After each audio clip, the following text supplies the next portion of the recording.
Hey there, guys, everybody. Happy New Year. 2020 is actually here.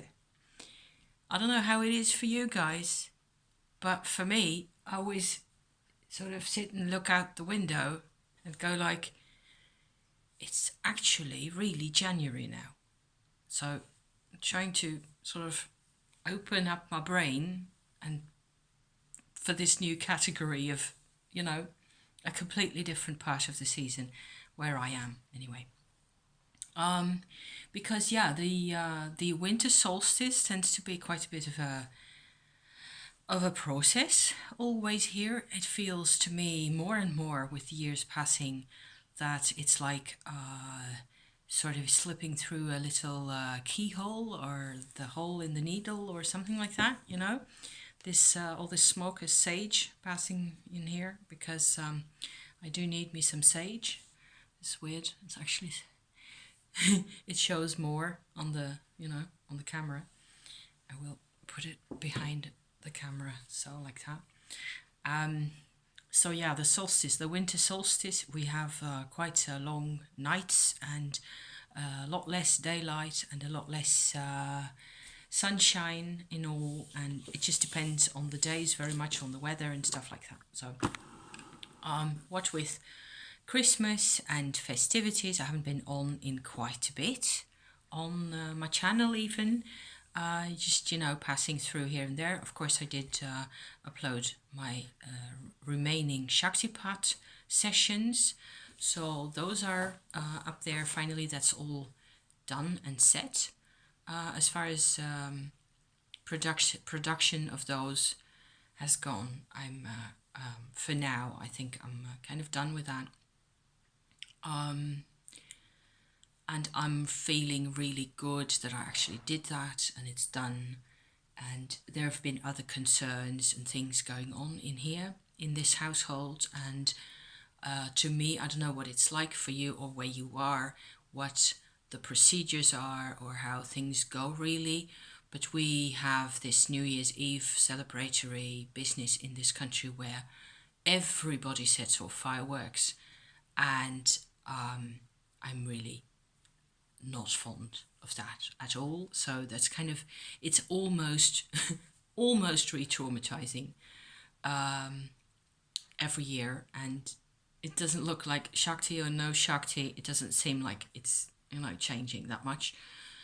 So I'm glad it's over, and the last day or so, like the Old Year's Day, what they call Old Year in this country, in the Netherlands, is basically from about 6 o'clock in the afternoon, officially until 2 o'clock in the morning, that you're allowed to set off fireworks.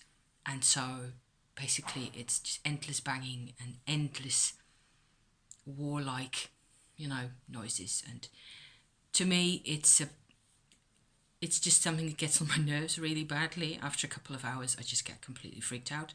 And I don't really know any way to deal with that other than just sit it out and wait for it to pass. And I actually even got up again because normally there used to be a big lull between, like, say, 9:30 or 10 o'clock until midnight. So people would only set off fireworks again at midnight together, as in the celebration. And then, of course, I'd wake up, but I'd be able normally to go to sleep before that and just have an hour or so of sleep before actually the whole shebang got off again.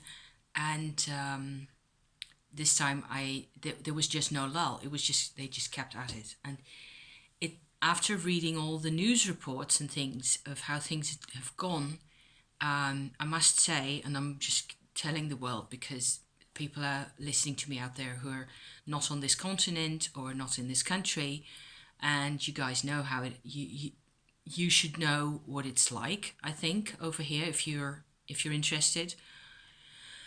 But what there are groups of people who use this moment to just create their own private little war zone or public little war zone for themselves, basically in the cities out west in the country. So not really really close to where I am. It's not for no reason that I didn't stay in Amsterdam where I used to live before. And I mean, I enjoy Amsterdam. We visited Amsterdam during the holidays and I've enjoyed it hugely. I like Amsterdam quite a lot, but reading the reports on my news media about people actually throwing burning fireworks at policemen, at ambulance workers and firemen, I think it's just a disgrace. It's disgusting, and those people should be. I don't know what to do with those people, but I don't want that to happen. And it feels those 24 hours basically of the Old Year's Day, the New Year's Eve, basically 31st of December, until way into the night, it feels like a more or less lawless zone. And I read on my news media just now that it's actually the most unsafe celebration in the year in this country.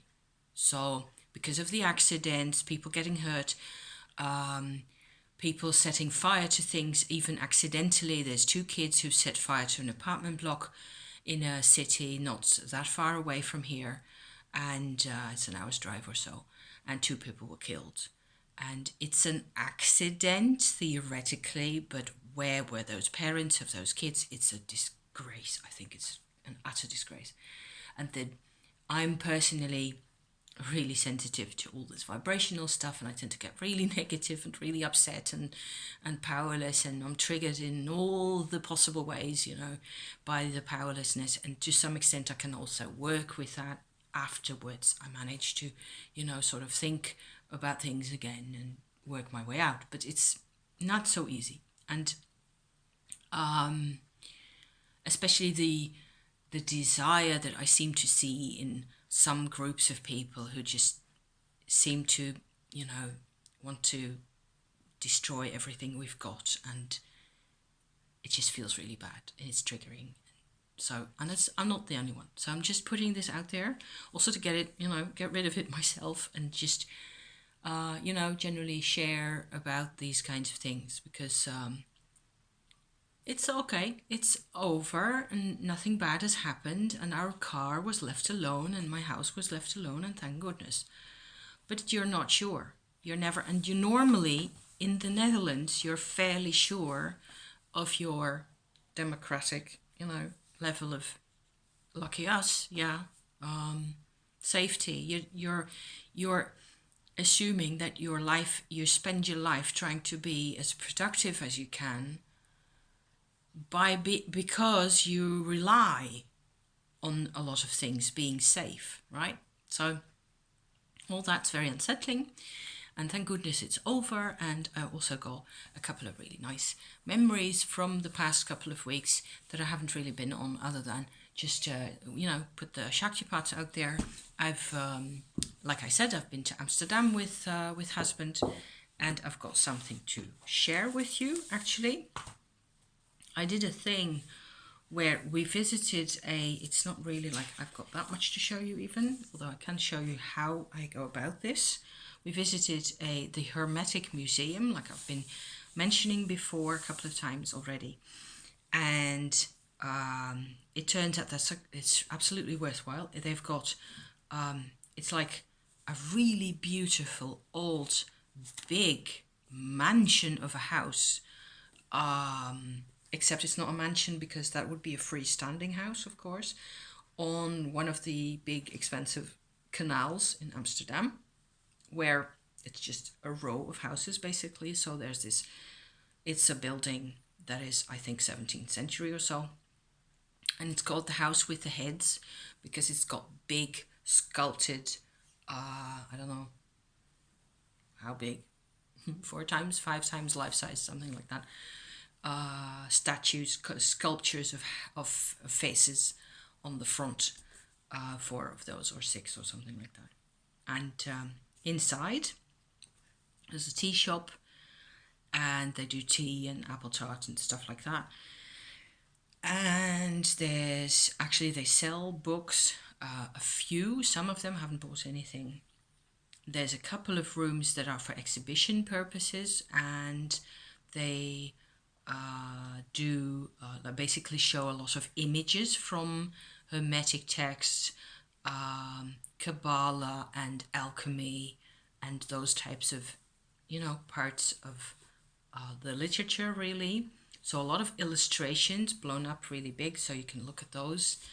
And I think this is quite clever because that's appealing to many people. A lot of it is really pretty, well made, beautiful engravings, things like that.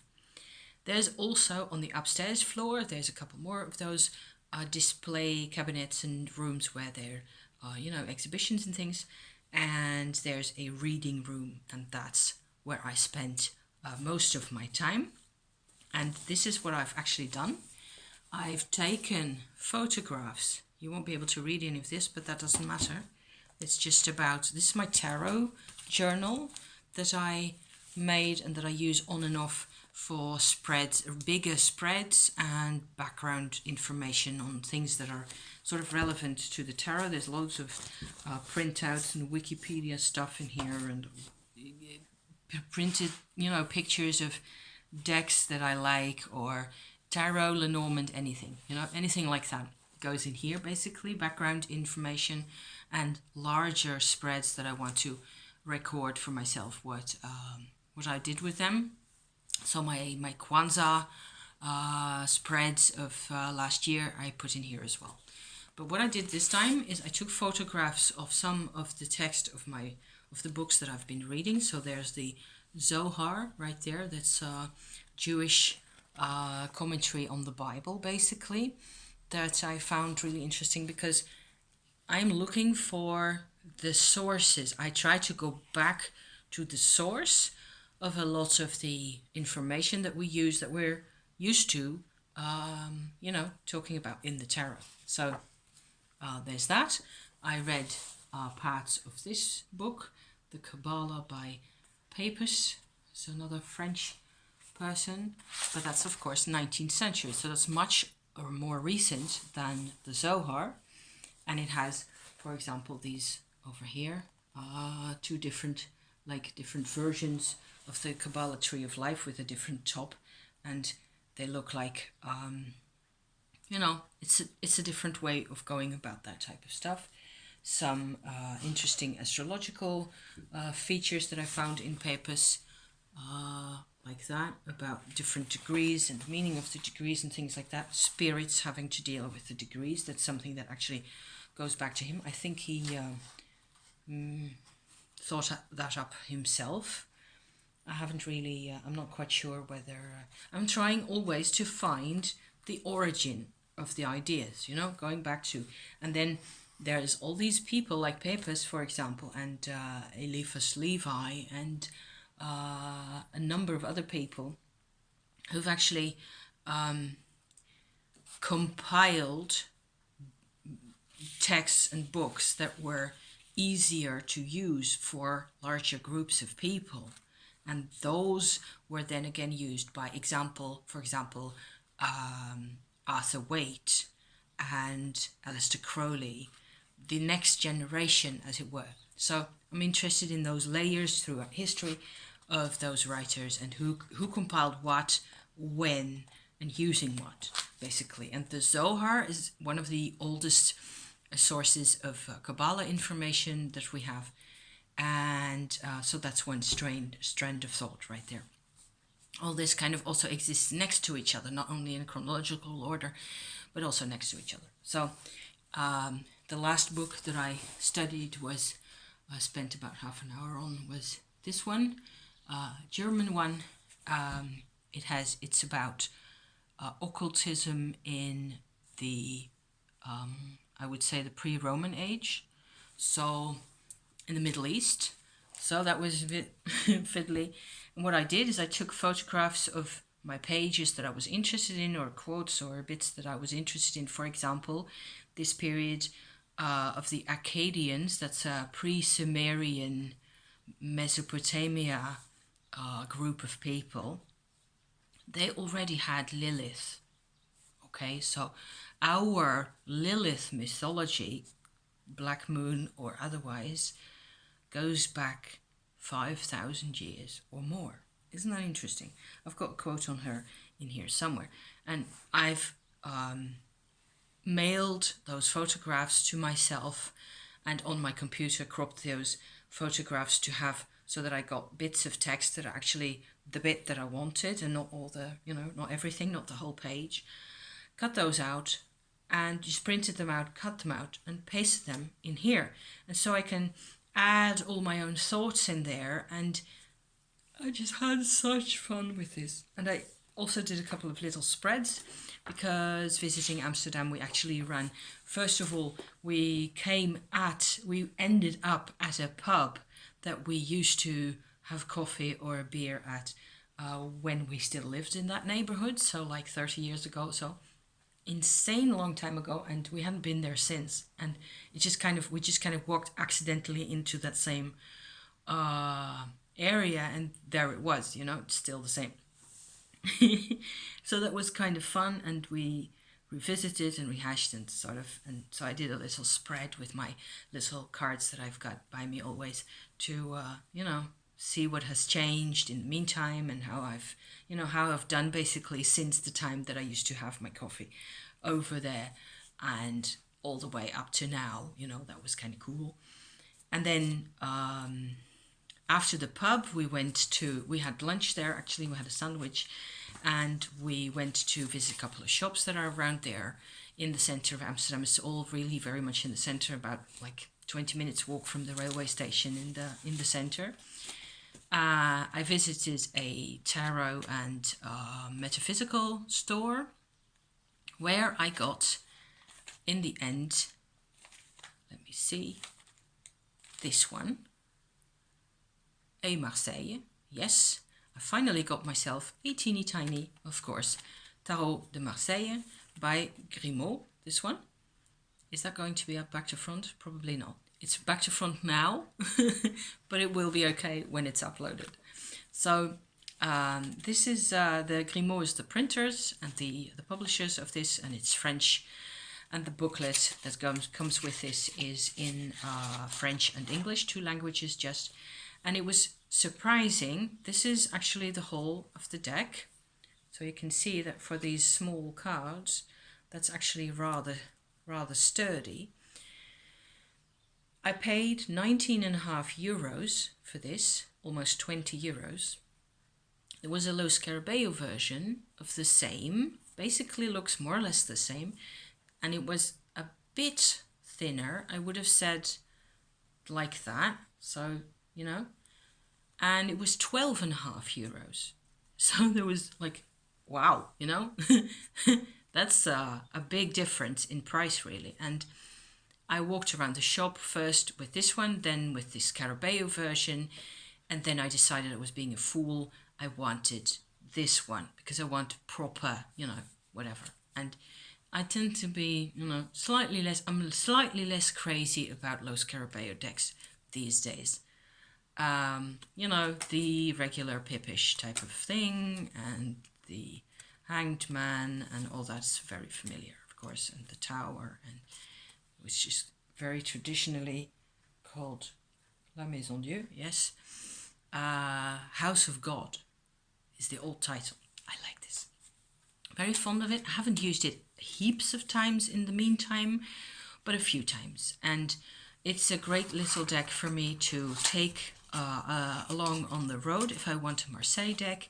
It's kind of easy to work with for me. I don't know. It's got the booklet, and I bought this beauty of a bag to put it all in. So I've got it all put together, and that's just perfect, like this. Very happy with that. And so in the restaurant in the evening, we did another, while we were waiting for our dinner, I did a little spread and with my Marseille cards, and this is it, like so. So that was actually inspired by Lisa at Supportive Tarot, who has actually a sticker printer, little sticker printer that she uses to print this type of stuff out. And I was sorely tempted, but I am not going to do that myself because, too complicated. I don't really need that type of thing because I don't really do cards for other people ever that much. So for myself, in order to keep track of spreads or positions or moments that are kind of important to me, I can just run upstairs and use my big printer and do it in this way. So that's completely fine. And it was like my getting to know the deck spread, these 6 cards here. So that was kind of interesting, because I realized quite soon that I've got the 8 of Swords, the Sun, and the Ace of Swords in the top row here. And I realized that the 9 of Swords has been on my back always and forever. And it's like this Tarot de Marseille is telling me now that my 9 of Swords is kind of fallen apart, or so fallen apart into 2 parts, really. The 8 and the Ace. And then the Sun is in the middle, and that's kind of interesting to me. Anyway, that's just not. I had lots of fun. It's exhausting. Amsterdam is a big town, and it takes me 2.5 hours to get there by public transport, but it was absolutely worth it, and we will be doing this again. I think we will be revisiting the museum to read up on things and to, just generally. There was a fantastic large book. The first one that I actually took out of the bookcase was a, what's that called? A list of alchemical terminology. This fat, large, little print. And was it in Dutch or in English or any of those languages? Or in French? Can't remember. It was, I can see that right here. Hang on a second. I will just look what it said here. Oh yeah, it was an English book. The Alchemical Lexicon. Beautiful, gorgeous.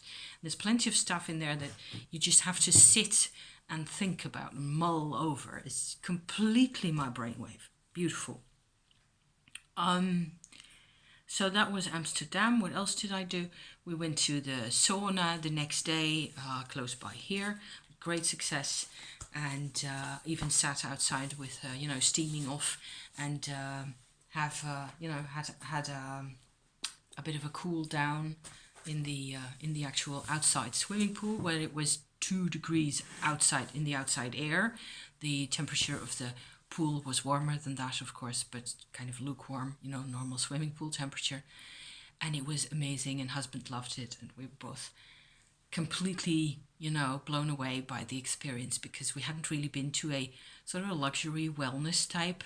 We won tickets this time, so we've booked several more episodes to go back to that place in probably February and maybe in April or so, because it was such a grand experience. It's just very relaxing and very good for the anatomy and all that. So that's more or less what I have to tell. Otherwise, we just had, basically a lot of quiet time, reading and watching telly and making nice meals and sitting by the fireplace and that type of stuff, Everything's just, I can understand that not everybody is into that type of lifestyle, but we're just way too glad to be here and enjoy ourselves together and, just talk and things. So I am, by now, 23 minutes in. I do have one other idea that I wanted to talk to you guys about, because I felt like the first video of the year shouldn't just be another witchy check-in with cards or with whatever. I should be able to... Sorry, that was a sneeze. It had to come out first.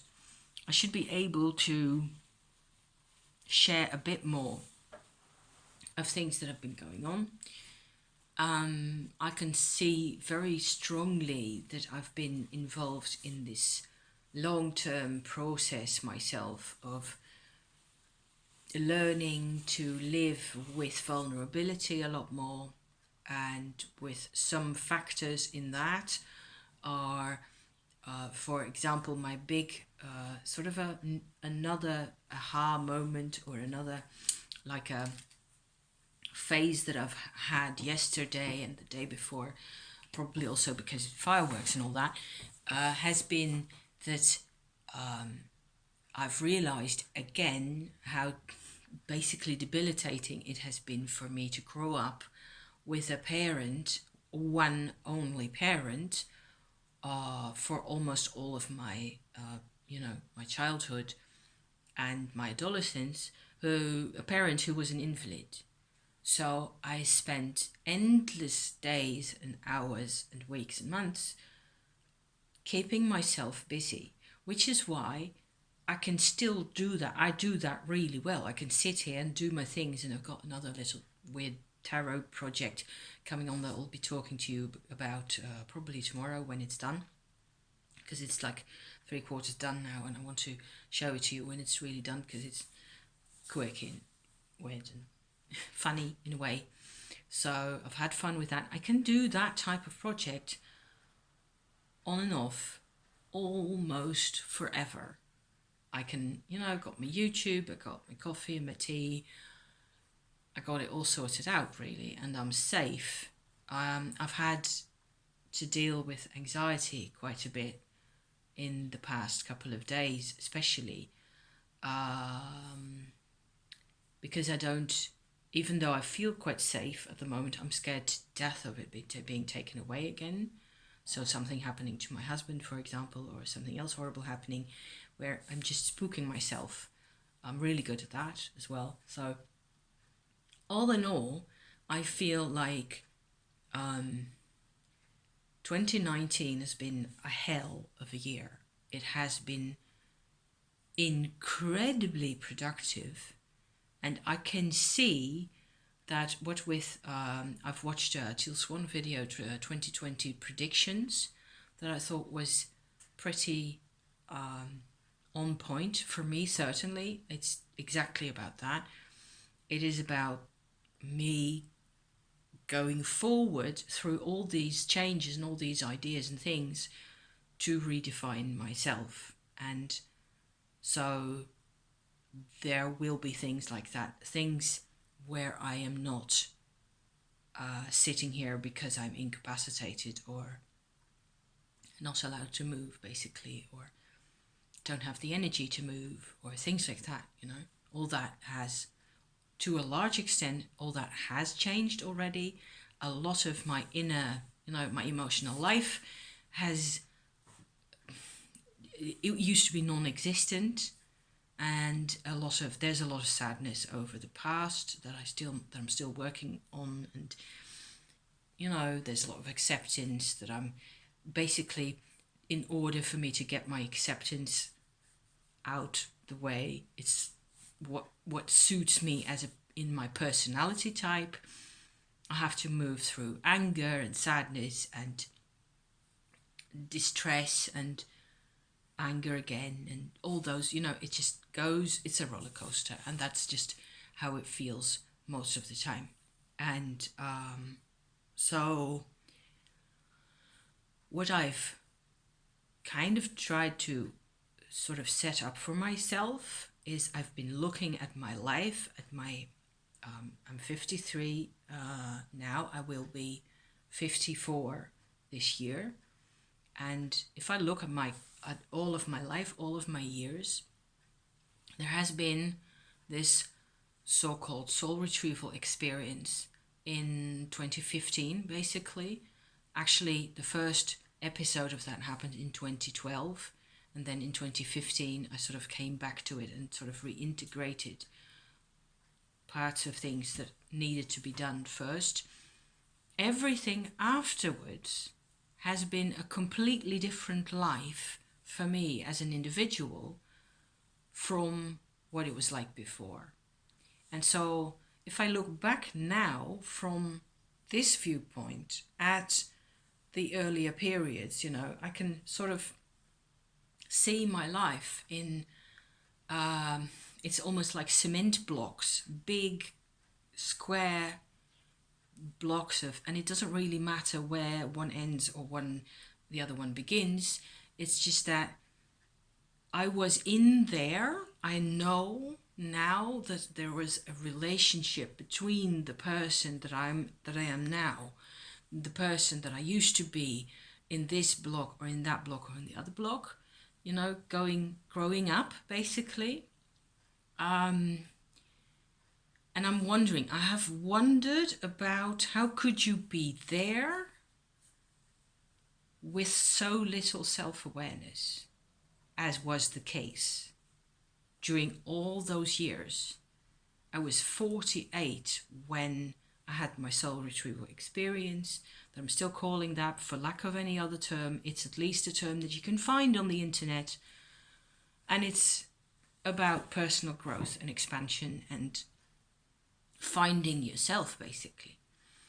And so I've been thinking about that again and sort of wondering at it and riddling over the difference in how you can be sort of passive in life.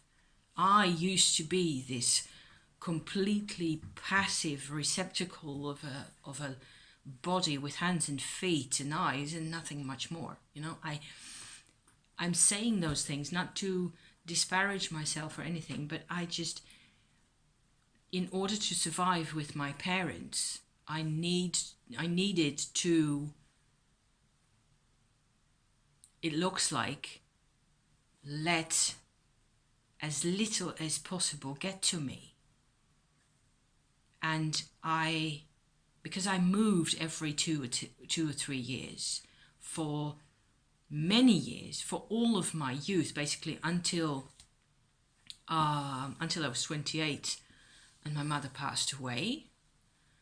After that, there was some form of stability starting to come into my life. I think at least the type of influence that my parents had on me of pulling me up from my roots after, you know, regardless, and just taking me with them.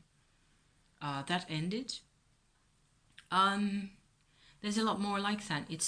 It wasn't like my life was utter chaos. A lot of it was very predictable and very boring also, because I was always in a strange place somewhere with my stuff and my gear and my pencils and things, and basically just having to sort of amuse myself and keep myself slightly busy, you know, read and do things like that. And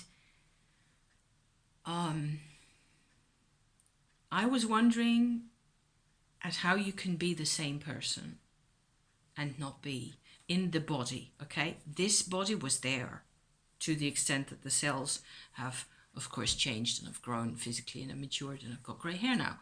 But the person, so I was wondering about that. You see, I was there when I was 12, okay? I've got the memories, but they're all very passive. When I was 17, when you should be able to tell a difference between the memories at 12 and the memories at 17, right? Where you should have done a bit more of your thing and discovered a bit more and made things your own. And again at 25, and again at 35.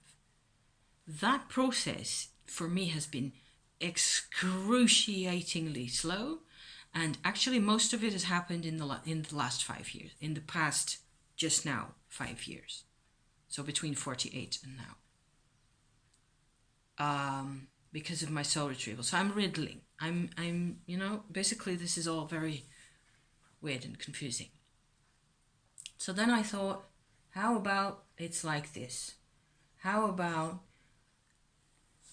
here I am with my body and my properties, my personality, characteristics, whatever you want to call those, a certain level of education, a certain, you know, horoscope, if you like, if you're into that type of thing, certain hobbies, certain tendencies, you know, a lot of it is all there.